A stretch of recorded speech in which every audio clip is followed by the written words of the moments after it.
Good afternoon, Cross Timbers. Today is Thursday, November 13th, 2014. This is a Texan TV news from Tarleton State University campus in Stephenville, Texas. I am Morgan Little. In campus news, in an exclusive interview yesterday with Texan TV News executive producer Bethany Kyle, Chancellor of the Texas A&M University System, John Sharp, said he would love to say why the previous Vice President for Student Life, Rusty Juergens, is no longer affiliated with Tarleton, because I can promise you that Tarleton is now better off because of the change in student life. Sharp said that legally he can't talk about it. According to an email sent to Universal faculty and staff, President's office last Friday, Juergens is no longer affiliated with Tarleton State University. Here is a sneak peek from yesterday's interview. I would love to tell you exactly what happened, because I will promise you that Tarleton is now better off because of that change. But legally, I can't talk about it. Be sure to tune in tomorrow at 1 p.m. for more information and the full interview on the story. We now turn to video footage from Rebecca Gilligan on last night's play, Moon Over Buffalo.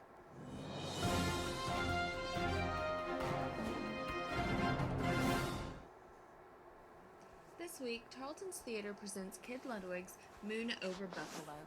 It is a comedy about a fame-seeking family who have a web of secret love lives that get revealed and, of course, cause drama.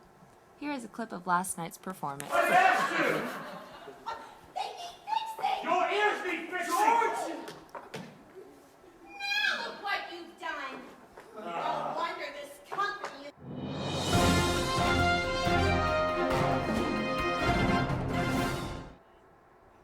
There will be another performance tonight at 7:30 in the Clyde H. Wells Fine Arts Center. Admission is $10 for adults, $8 for students, senior citizens, and Tarleton faculty and staff, and $5 for Tarleton students with an ID. Get your tickets at the box office from 2 to 6 p.m.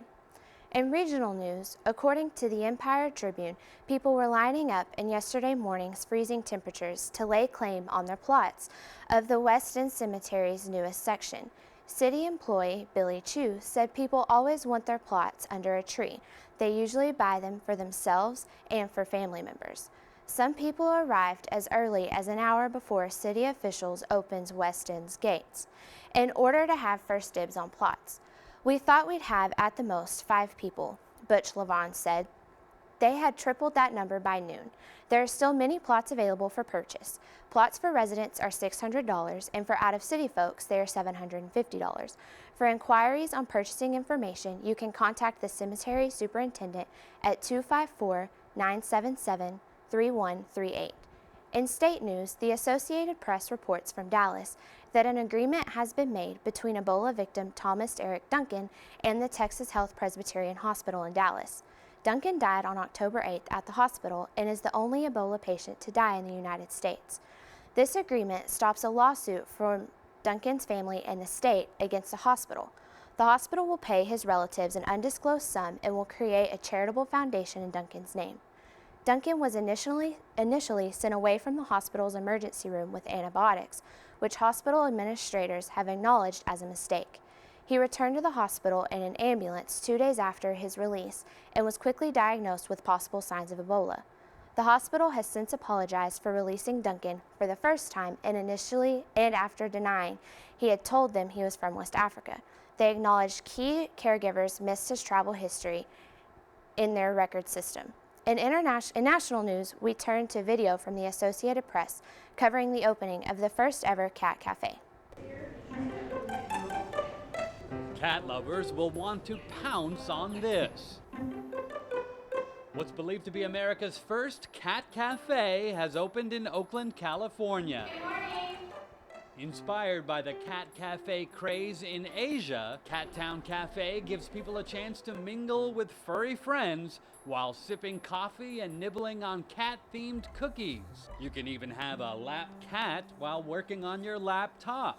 For a $10 donation to the nonprofit cafe, you get 1 hour with the cats. Each visitor is given a designated time window to make sure there's not too many people in here with the cats at once. So there's a whole range of cats who are super playful, some cats who are shyer and just kind of quieter, and then, depending on the time of day, some of the cats are sound asleep.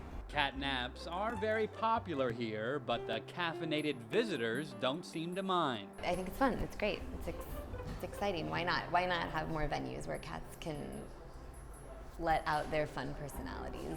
Unlike most of the overseas versions where cats actually live at the cafes, these cats come from a local shelter and are available for adoption. Most of them had been at the shelter for 4 months or more. So as much as this is a super fun experience, it's really a mission-driven project to get cats out of the shelter and into great homes. The Cat Cafe concept may be coming to a neighborhood near you. A half-dozen new U.S. cat cafes are set to open next year, mostly along the West Coast.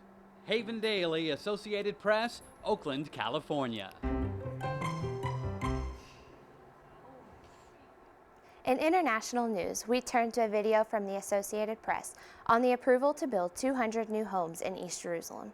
The latest announcement on settlements will definitely inflame tensions even further. It's one of the main points of contention between Israel and Palestinians, and not just between Israel and Palestinians, but also between Israel and its top allies in the United States and in Europe. Israel is under a lot of criticism with these announcements about new settlement construction, saying that they are not productive, not helpful, especially in these tense times. Israeli Prime Minister Benjamin Netanyahu, in his defense, says that these are superficial accusations because the areas where Israel is building are going to be under Israeli sovereignty under any potential deal, and they're essentially neighborhoods of Jerusalem. Well, in Israel, you definitely are feeling in recent days a stepping up of the violence and the sense of threat on the streets. It's important to remember that recent years have been particularly quiet on the terrorism front in Israel, and actually, in the last month alone, we've seen more Israeli deaths as a result of terrorism as we have in the past 2 years combined. So that's something that here in Israel everybody's very aware of, and for the first time really since the Palestinian uprising or intifada of over a decade ago, we're seeing Israelis who are being a bit reticent about going on the light rail, going on buses, because we've had these attacks that have killed people, and in the last couple of days, stabbing incidents, also in the West Bank, but also in the heartland and in Tel Aviv, and that's something we haven't seen here in a very long time. Today's Stephenville weather forecast is brought to you by the Weather Channel. It will be partly cloudy with a high of 39 degrees and a low of 27 degrees. Don't forget your coat and stay warm.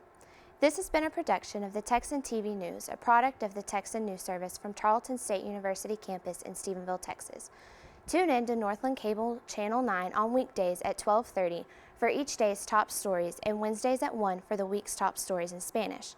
You can follow the Texan News Service on Facebook and Twitter, and check out our website at www.texannews.net for all of your latest local, state, national, and international news, as well as for all of your entertainment and sports updates and the live stream of Texan TV News.